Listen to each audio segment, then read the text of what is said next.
Welcome to webinar. My name is Thasnin Malathis. I'll be your host. Let me begin by acknowledging the traditional owners of the land in which the main campus of the University of Melbourne is situated, the Wurundjeri and Boon Wurrung peoples, and pay respect to their elders past and present.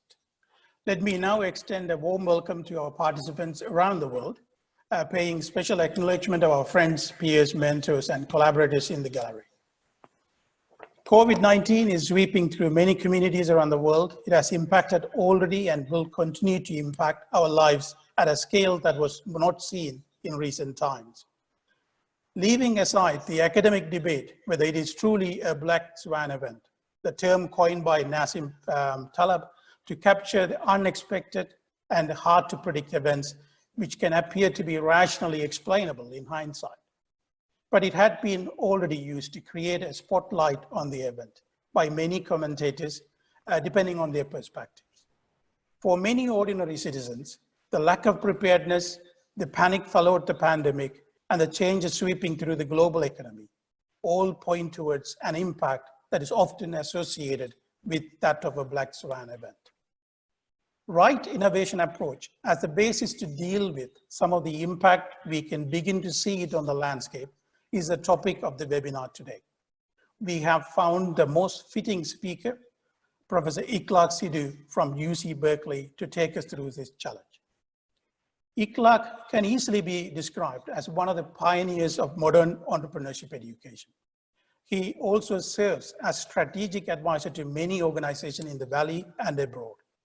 He is the author, co-creator of Berkeley Method of Entrepreneurship and Berkeley Method of Innovation Leadership.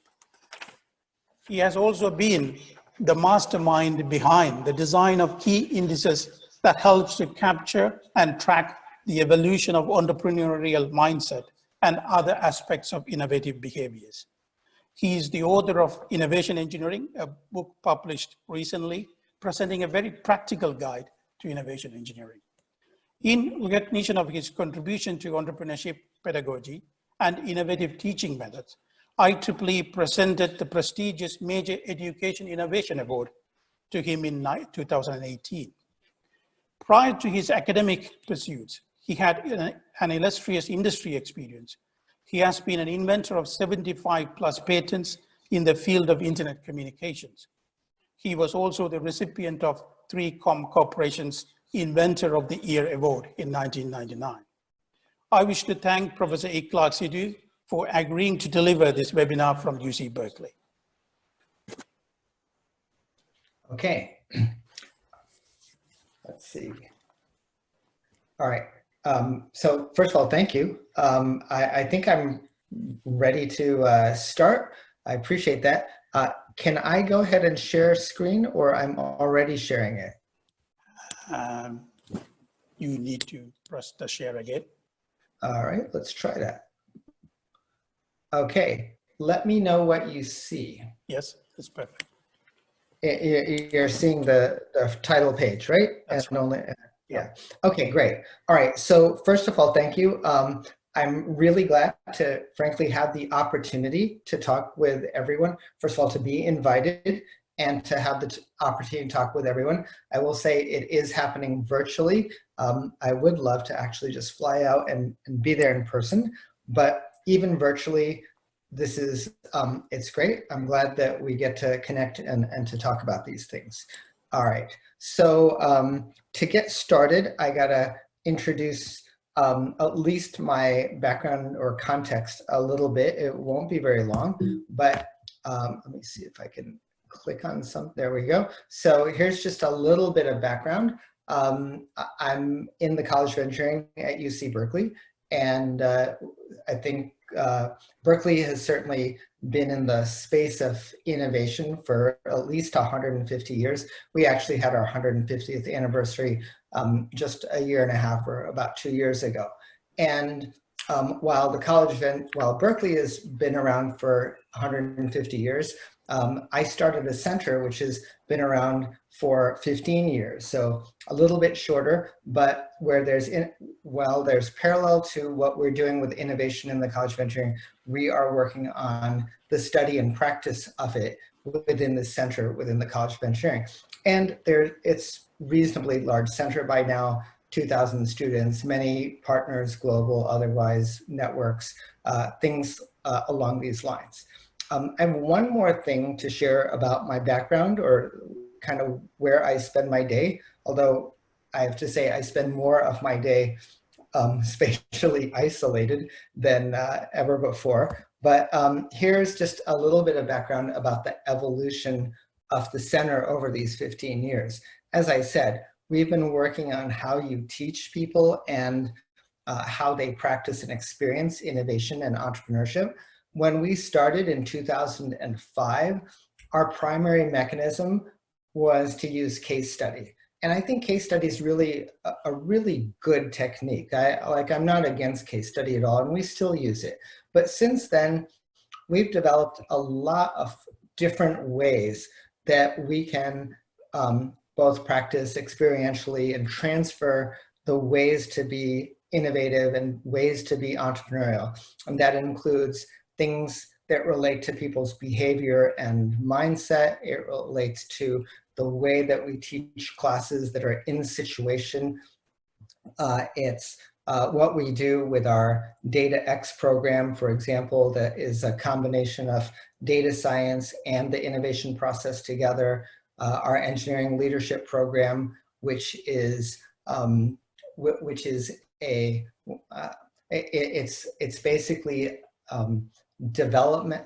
It's a development opportunity for people who grow up in these companies like Apple, Google, Samsung, Applied Materials, so forth, and mostly Silicon Valley and global companies in Silicon Valley. And without having to get an MBA, they can take on more responsibility to understand innovation better, to understand leadership, basically the intersection of those. We've been doing that for 10 years now. And most recently, we're working on what I call X Labs, or Innovation X Labs. And this is basically a new form of laboratory. I'm going to say a dynamic one that convenes industry and very targeted. Anyway, so all of that is background. And with that, I want to basically step into today's topic. And so in a way, what I'm saying is I work on innovation and how people experience it, practice it, learn it on a regular basis, and in many forms of it. And today's talk is about how that relates to what's going on today with the pandemic, with COVID-19 and the effects that we're seeing on the world. So I think you can argue, I think people are already arguing whether Black Swan describes or does not describe the pandemic. The exact quote from the author, Black Swan, is that it's unpredictable, that it has consequences, and afterwards that you can explain it, that you can look back and explain it. I personally think that 6 months ago, we would not have guessed what was going to happen today. We can, again, argue that. But regardless, this thing does have consequences. And now we're involved in something that is going to change the way we live and the way we work, the way we consume, literally for years. Not that the pandemic will last for years, but our behaviors and the way that we do things will change because of it. And so, so this is the context. And maybe the first place that I could start is you can think of this kind of like a meteor just hit the earth somewhere. And the thing is, everything will change. Everything is changing. But those changes, they're not all at the point of impact. So even if you're not directly affected by COVID-19, it changes other things, and those changes cascade, and they affect yet other things and other things. And so not just at the point of impact, but through this cascade and into multiple different systems. So those changes will go into finance, they'll go into technology, they'll go into all kinds of other things. So we're going to see a lot of change that comes from this. And so a little bit more on the context, everyone has to adapt to this. Everyone is going to be in a bit of a, not just in a bit, everyone is going to be in a new environment. Now, change does create opportunity, and the mindset that we all take is a variable which is under our control. So we can be proactive, as in adapt to the new ways that people can make things work, and we can be defensive, which is we work hard to maintain how things were before. Frankly, there's values to both at different times, but being proactive does let us seek opportunities that, that we wouldn't otherwise be able to. So what are we going to talk about today? Today, what we're going to talk about, what all this means for you, and if you're in a company or an organization, what it means for the organization, and how you can plan for the changes that happen. In other words, how do you plan for this transformation? Now, I would like to be able to take questions if I could. I don't mind that. I don't have a good way to do that. I think I can try to pay attention to the chat stream. I may not be able to, so Thas, are you monitoring the chat stream? Yes, okay, I am. So I'll be able to prompt you later. Yeah. Okay, great. So if there's something, you can just interrupt me and let me know what the question is. Okay, no problem. Okay, all right, so that's the goal today. We'll talk about what it means for you and how to plan. All right, so going to the next slide. What can we expect to happen? Well, first thing is, let's take a look at this as a very basic roadmap. In January, we were basically unaware. Let's say 3 or 4 months ago, we were, or 4 or 5 months ago, we were largely unaware how much of a problem, how much world change there would be from this. And then once it became an issue, you can describe it mostly as chaos and breakdown, you know, how do you operate? How do you just get by? A lot of people have really struggled, actually, struggled from health issues and struggled from financial issues because they're not able to go to work. And so we don't want to take this lightly at all. For the people who are, people are still in a mode of chaos, it's hard to talk about what comes next. You know, those effects are very real, that they're going through. However, on the other kind of balancing side, some people are starting to come out of this chaos and breakdown phase, and they're starting to enter into, or many have even entered into, a sort of stabilization phase. And that means that they have some income that's coming in, they have an ability to buy things that they need, they're shopping, they've found a way to be safe enough to operate on a day-to-day basis. And money is flowing through the economy between, you know, people and from people and companies and things like that.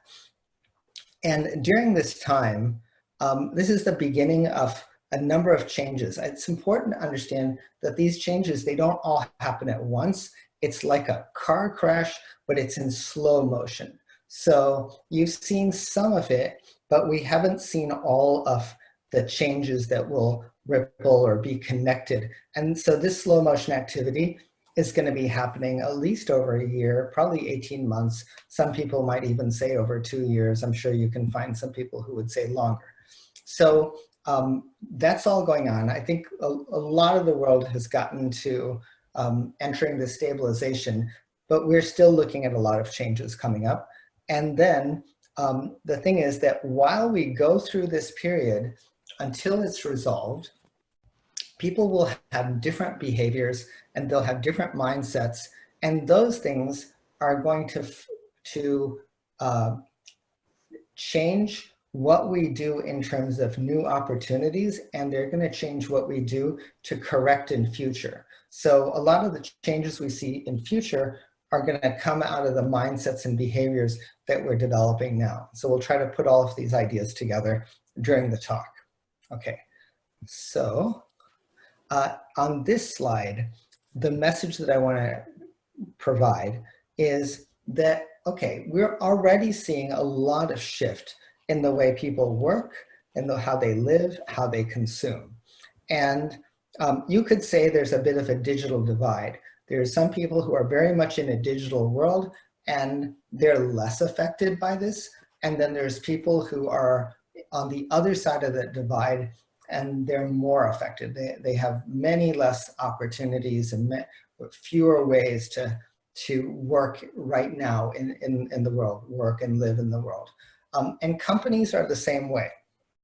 So if you're a company like Zoom, Amazon, if you're a telecom, if you're part of digital infrastructure, for you, the demand of the world has kind of come to you. You don't have to actually do anything. I mean, you have to operate, but a lot of people now need the thing that you were offering last year and the year before, but they need it much more. So the truth is, there's people who are just natural winners here. You might think, oh no, everyone's a loser, but it's not true. Some people are really winners.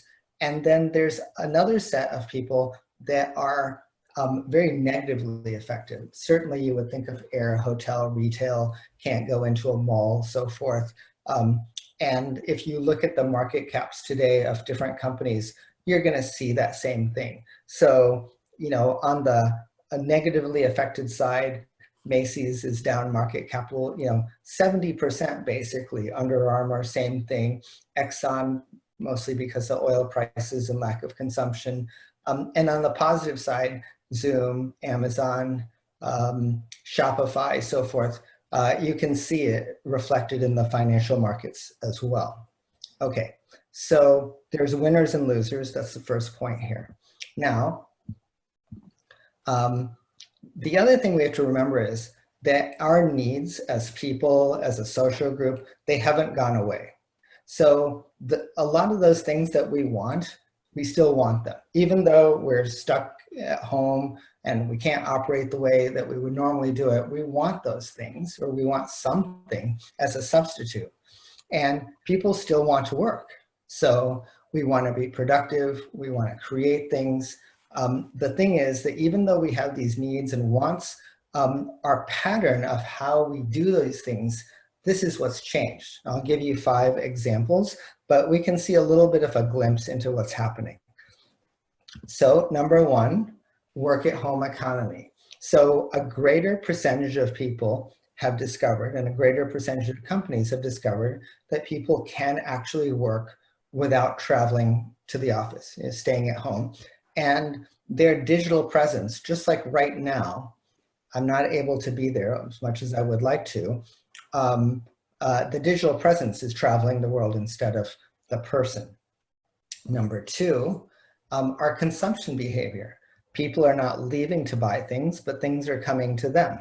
And there's a whole separate, spatially separated logistics service that is bringing those things to us. This is not for every single person. There's no generalization that you can make, but there's at least a segment where this is happening.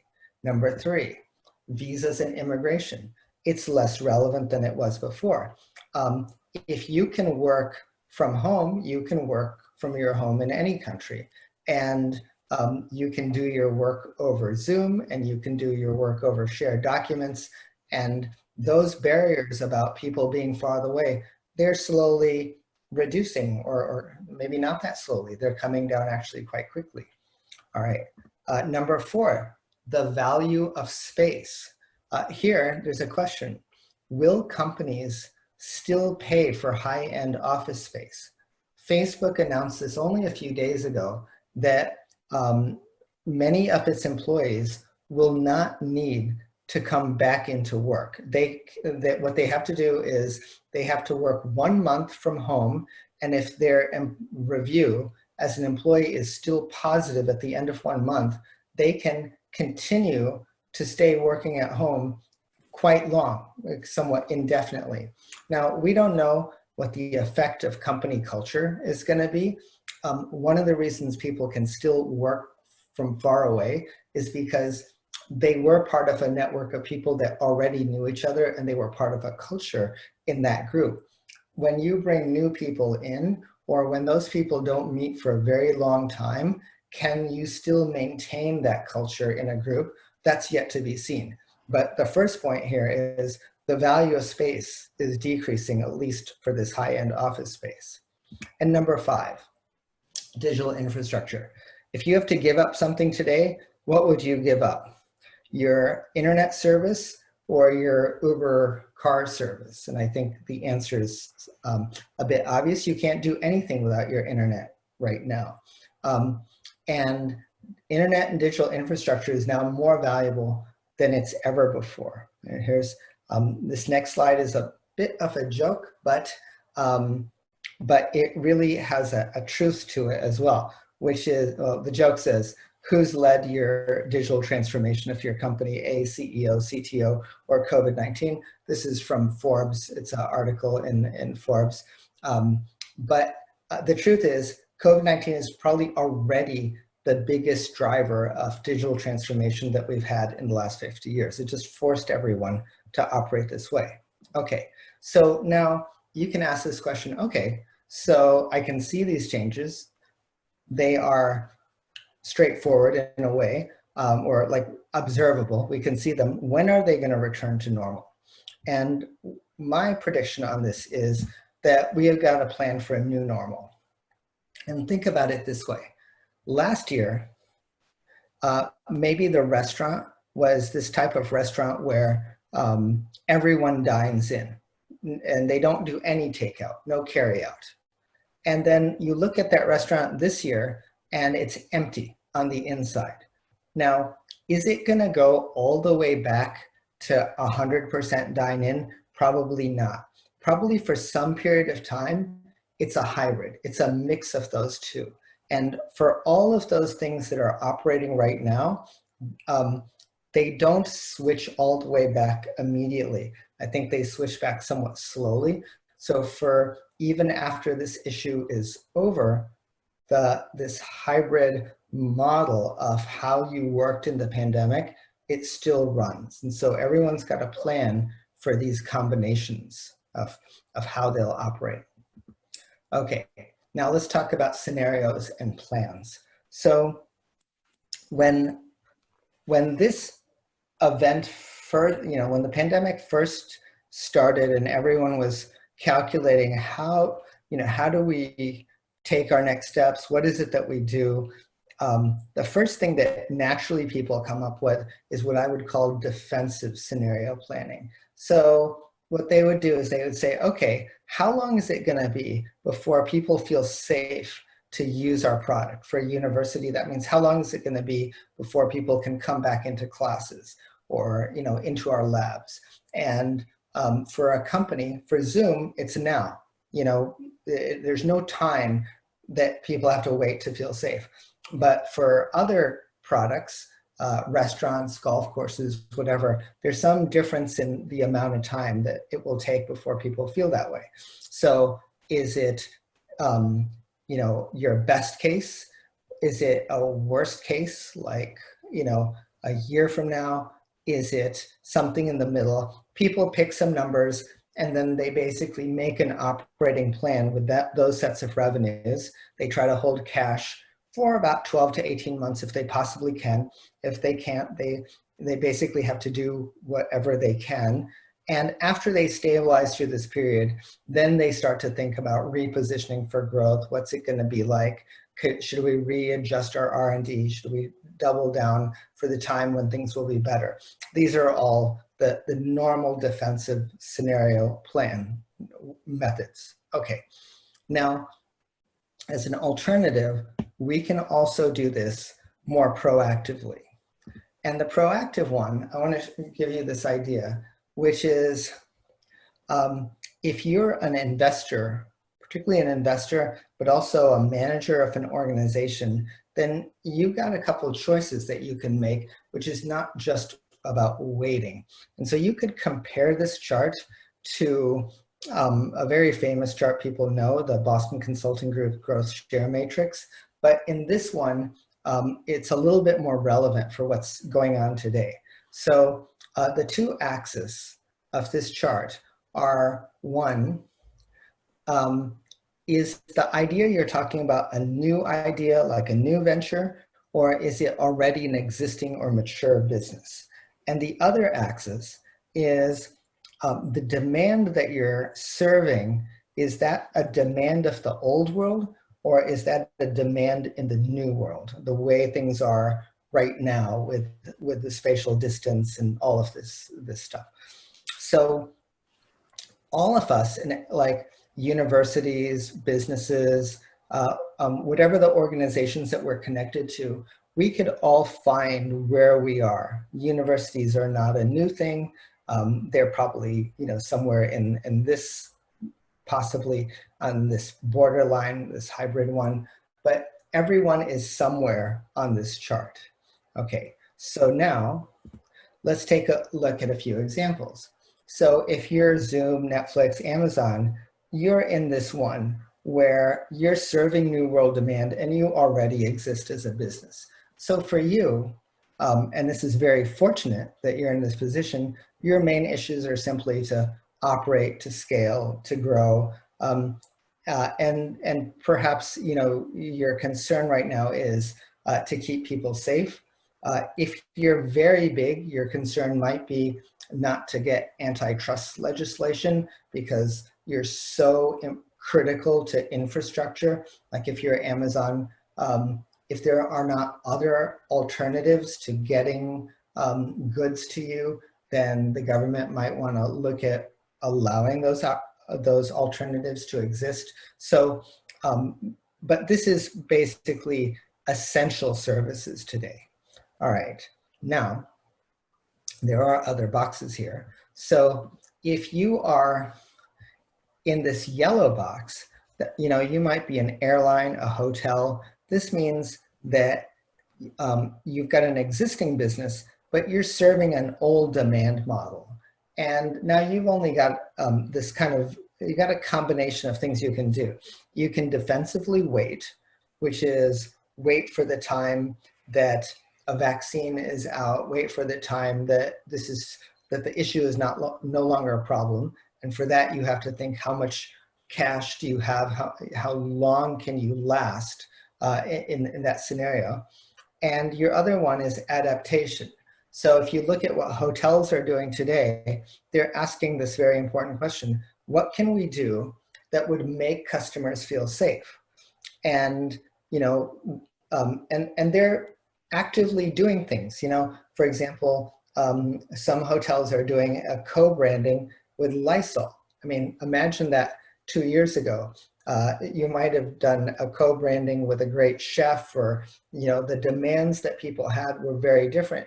Today, the demand is that it feels safe to be there, and that that you are providing the optics and the reality of the safety. You can do that with policies, and you can do that with technology. So people are, hotels are talking about when you walk into the front desk, the person would be behind the glass. You wouldn't actually talk to them directly.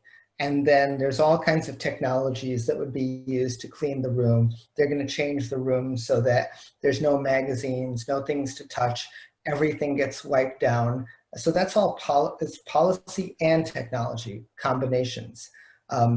And by proactively making people feel safe in that environment, they can increase the amount of traffic, right? So you can either just wait, or you can be proactive. And now hotels, unfortunately, they can't do much in terms of like offer a virtual hotel. They can't, they can't quite come into the new world demand side. So they have to do it proactive, but within the world of physical space and the world of proximity.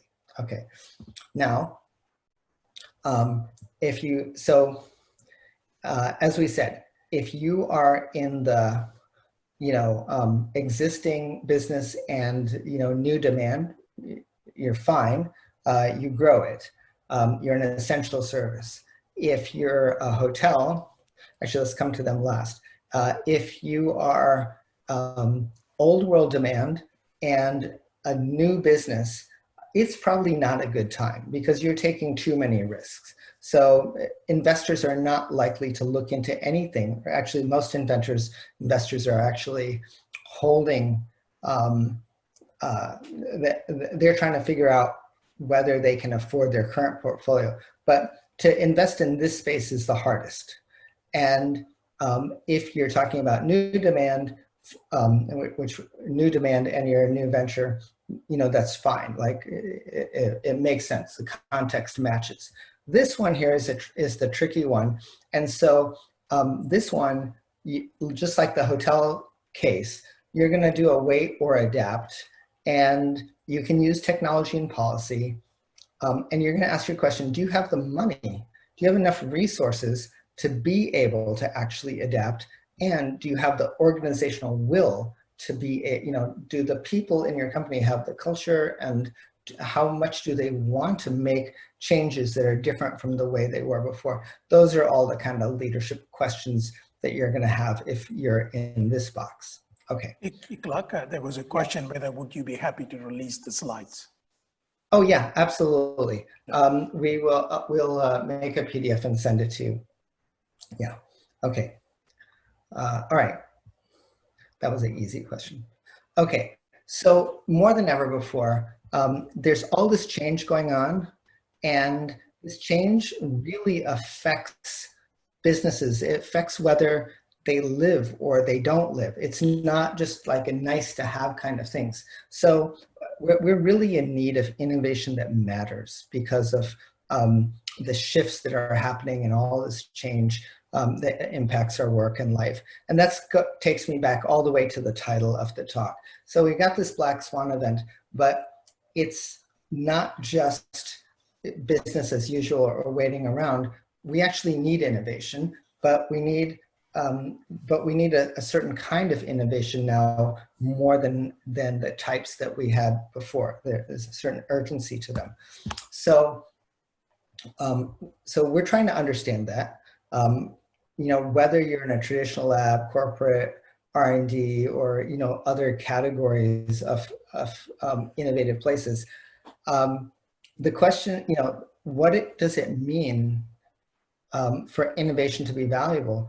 And one thing is that the time horizon is getting shorter. So people are less patient in a way, or they have less funds to wait as long for the result of the innovation. That's a certain type of pressure that a lot of companies are going to see.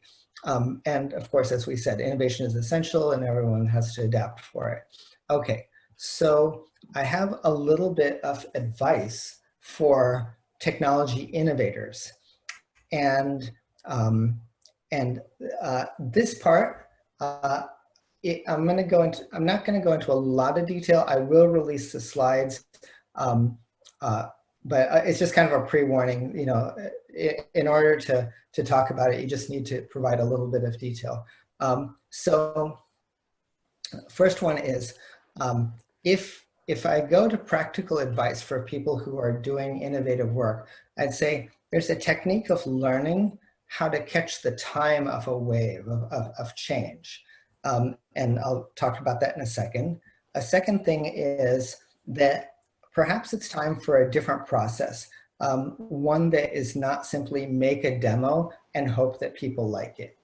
And I want you to start thinking about the value of collecting stakeholders and teams and where that fits into the innovation process. And I'll show you what I mean by this in a second. So on the first one, how to do the timing, think about this. Clark, before you change, there was a question about, do we have specific criteria to categorize if the business would fall into any category in the BCG model? I have a startup and I think mine is non-essential for now. Let's see. Yeah, I'm going to go backwards. Yeah. I just, if I understand the question, you're saying specific, how do you know which quadrant you're in? Or if you're in this quadrant, what should you do? Yeah. I didn't quite, I'm not sure I quite understand. I'll take a shot answering it with what I think the question was. So specific criteria for how you know where you are, it's, yeah, you know, if you think about the new values, it's just it's like the environment changed, and do you need it to operate in the new values? So that tells you whether you're in the old or the new side of the demand world.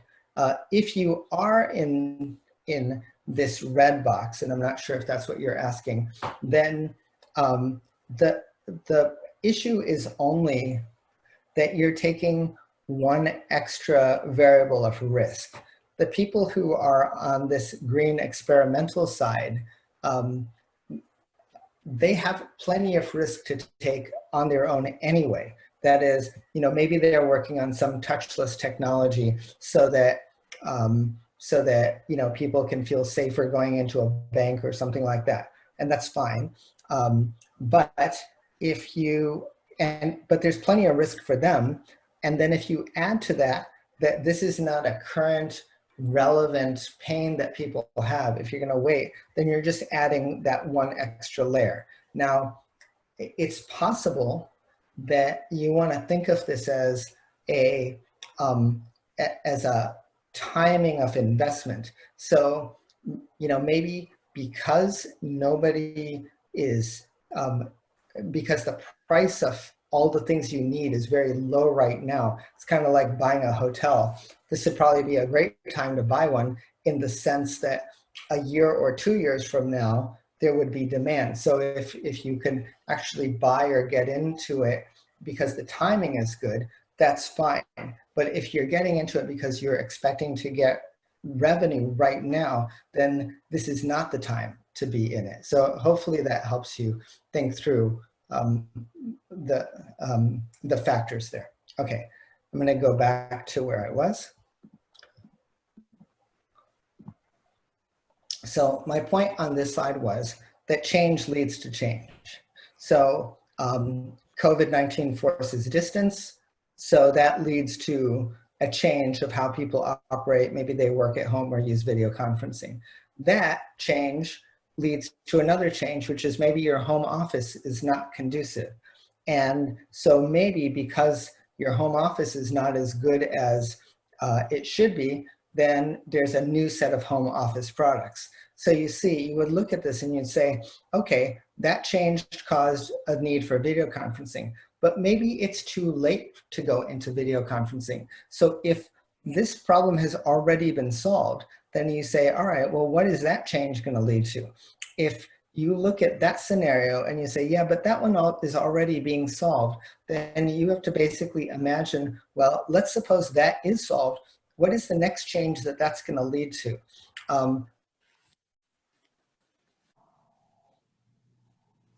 As promised, I did share the slides already. That's right. So I can send it almost immediately. Yes, so you can. Where you were, yes, right? Yeah. All right, okay. So here's where I am. And basically I was saying change causes other change causes other change. And what you want to do is guess ahead and then ask yourself, has that problem already been taken care of? Is it too late? And then if so, then you just assume that that's widespread and you try to take another guess. Well, what is that going to mean? Because there's so many changes that affect so many, other things, and they cross over. And that leads to just large numbers of opportunities. So anyway, I'm getting you to think about timing and how to guess on timing. Okay, now go to my next idea, which is number 28. Very good. And on 28, I just wanted to say that there's this way that research and advanced development tends to work. And it's a big misconception, but it's this idea that we're going to work on this project for 5 years, and we'll show them a demo. And at the end of that, they're going to love it. They're just adopt it and love it. And it rarely happens that way, usually because you haven't brought the people with you through the process. You only brought it to them at the end. And too unlikely for it to be a perfect fit.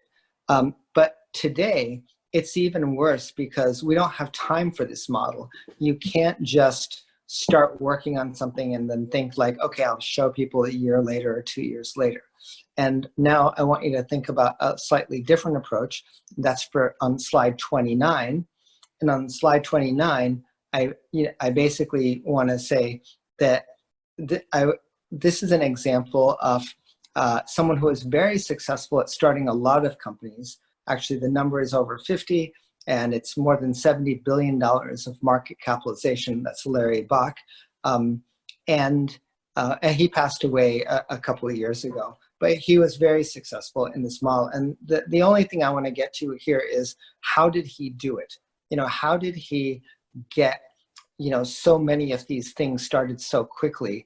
And the answer is, he understood the technique of convening the best stakeholders. He would do this process of trying to figure out who were the top people in any certain field and go and meet them individually and try to get them to be on a team together. And that was like, he kind of skipped all the other steps, and those people would quickly bring all kinds of other things to the project once they were there.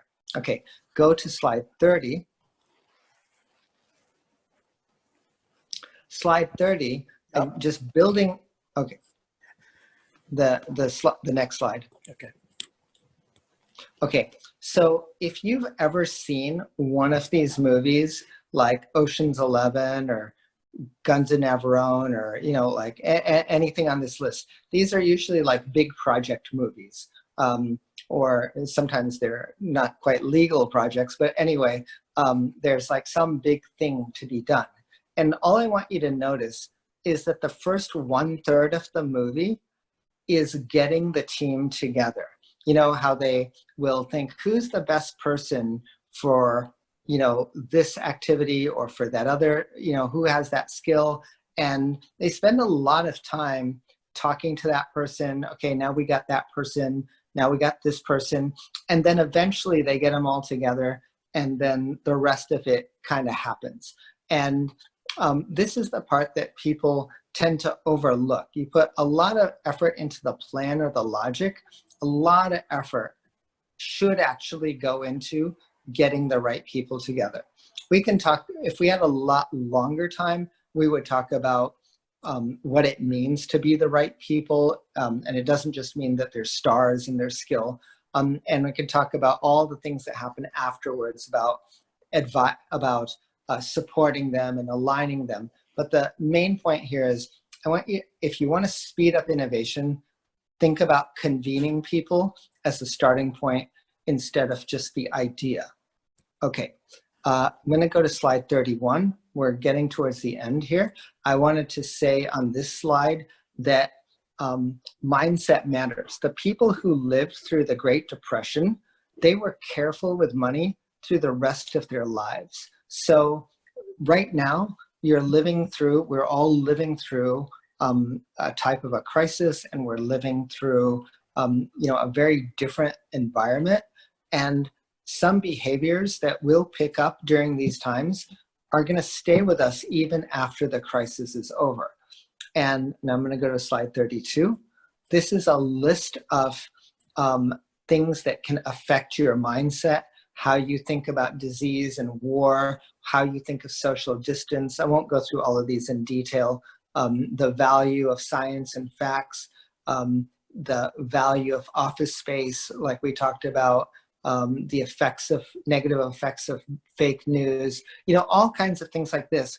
People will develop mindsets about them, and that will lead to, if you think through those, that helps you understand what are the opportunities 2 years and 3 years forward, because there will be corrective actions that people will want to take. Okay, slide 33. On this slide, I wanted to say that one of the things that we were doing, we at Berkeley, we want to be as relevant as we can, and we wanted to offer this Innovation That Matters series, and it's basically a network of people that we connect with each other to discuss these things. So we want to understand what's happening in future of work, what's happening in the future of travel, or in all these different industry areas, future of payment. And then as a campus, as we understand what are the edge of these problems, we want to connect those problems or projects and the people related to them back with students. So that's an activity that we're in right now. And then the last slide is the next one, 34. And this slide just says that this is our, this is the formula or the model of our laboratory, of our X Labs, where we have many people that enter, that we work on their mindset and behavior. We put them into projects where there's some pressure to work on those things. And we see a lot of outputs, not only ventures, but also concept exchange, stories that industry can make sense in industry, and even expertise and upskilling. All of this is outputs of the model. So I'll go, anyway, maybe I'll just leave it here. In terms, I'm trying to think of a last slide to leave it on. You could probably leave it on slide 33, the one just before. So if... one of the before. Sorry, I don't have the number on it. Oh, the one just earlier. Yeah, that one. Yeah. Oh, I'm sorry. No, go earlier one. Yeah, that one. Okay, so I just leave it on this slide with the idea that if these things are of your interest, please join the conversation with us.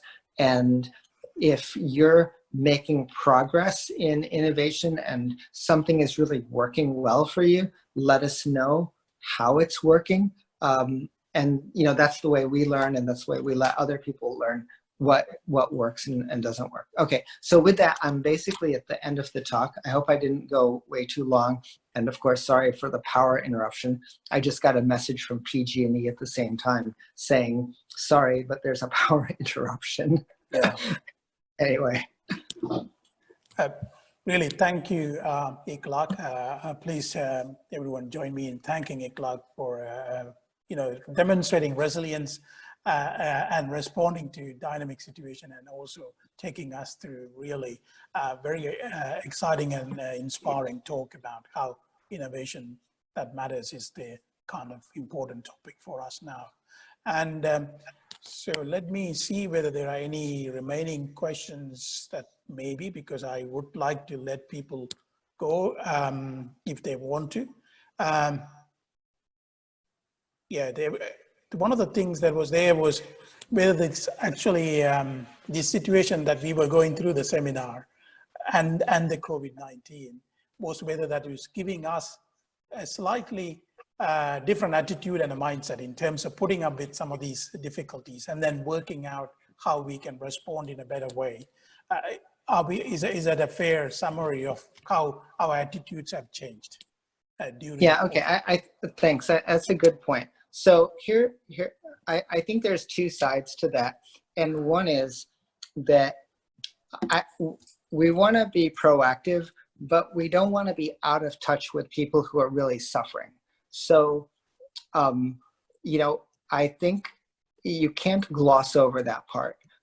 Where people are, either medically suffering or where they're financially suffering because they're really blindsided by what's going on and it's not anything that they can deal with. I don't want to, just ignore that.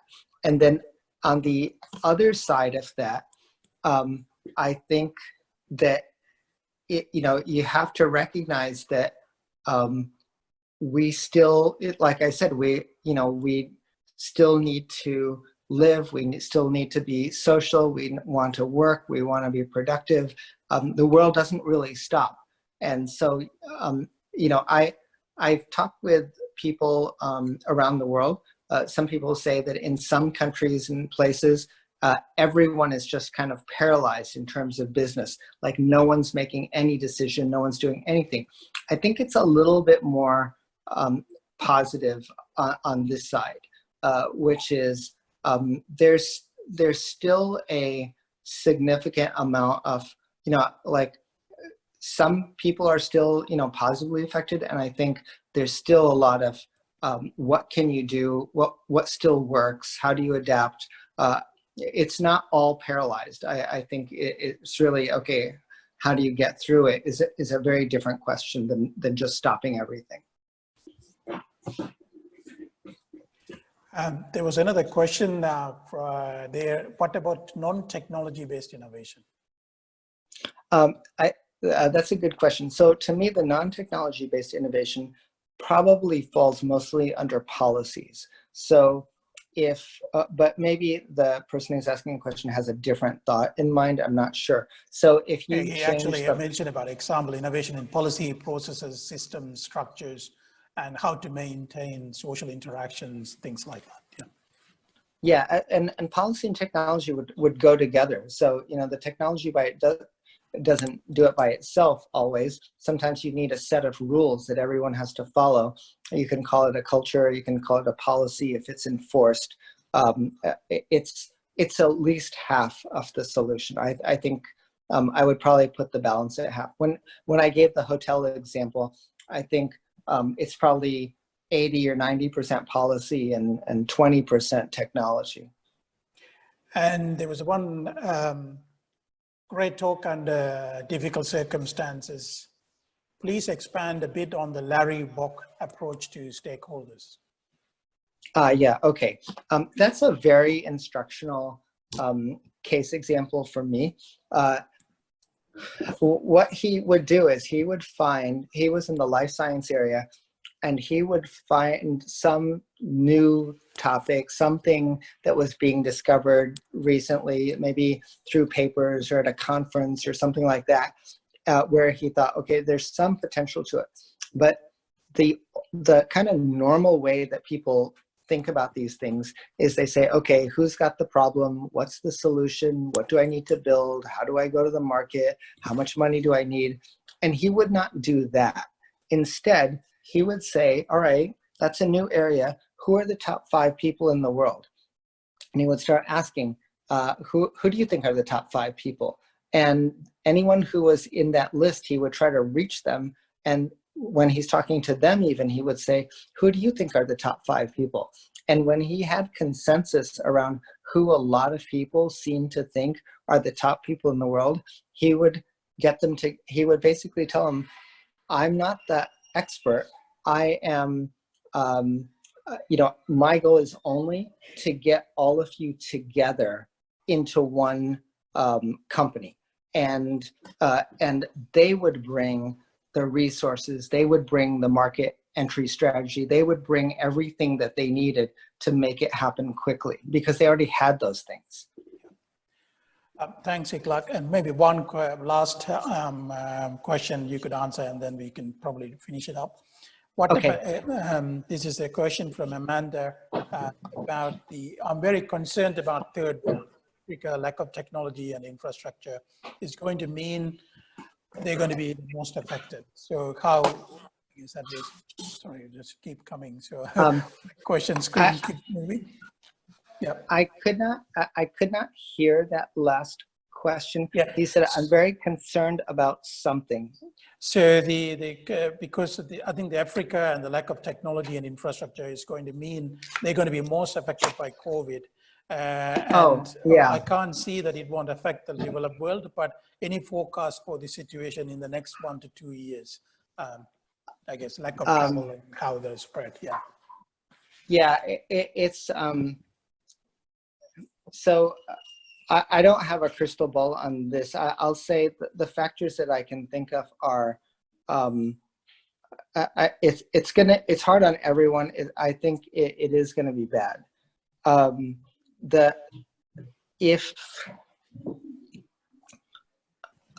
On one hand, it means that they'll probably go through it much faster. So you know, that they could have mass casualties, but they might actually be, you know, kind of done with it sooner. That would be, you know, one possibility.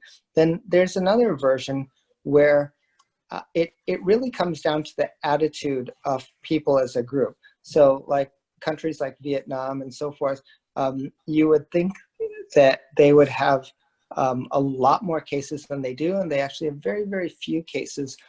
It depends on whether people can just follow a common set of rules about, you know, the safety and things like that. I think Africa's situation is probably not that far off from India's situation in a lot of ways too.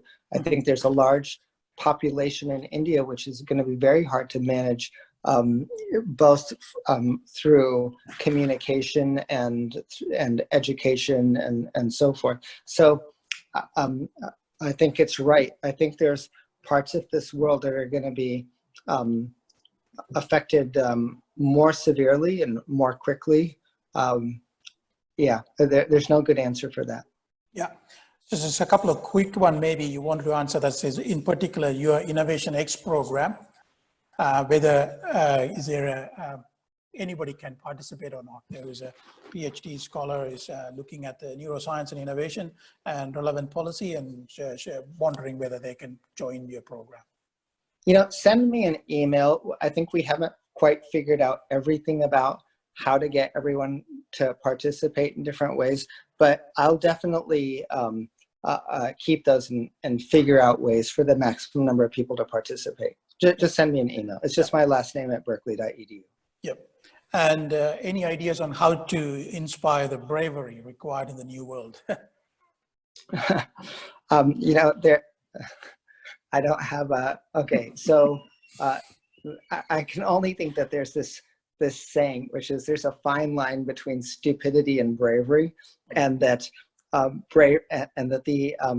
it all bravery depends on the outcome. So, you know, when it went in your favor, you were brave, and when it didn't, you were, you know, just not smart about it. I think I think it's going to happen. I think there are plenty of people who are quite brave right now that are managing things that, you know, nobody else wants to manage, that are treating people that, you know, it's like, thankfully they're doing it. And, you know, it's like a war. Those people are becoming the heroes for all of us who are not on that front line. And I think that war analogy is probably pretty accurate, except we're not fighting another country, we're fighting a disease this time. Okay, one last one that you mentioned about a lot of the innovation requirements have changed, you know, from a traditional labs, corporate and R&D, etc. So the question was about how might innovation champions support the innovators? Is there a new process or support structures needed in order to kind of provide this support in future?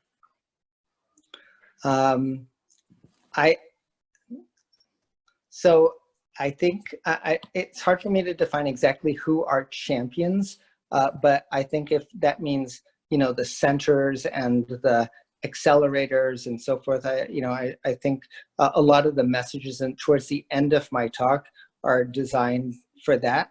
They're designed either for the people who are innovating or the people who want to help others do it. I think with that, I think we might really wrap it up here because I think it is about to cut off our recording. So thank you very much, Ikhlaq, and thank you for everyone joining around the world. And it's been really exciting to hear from you. Thank you. No, thank you. I'm really glad I got a chance to kind of communicate with everybody. I will talk with you later. And like I said, hopefully in a future time, not too long from now, it'll be in person. Okay, thank you. We welcome you anytime to Melbourne. Thank you. Okay, all right, bye. Thank you, bye.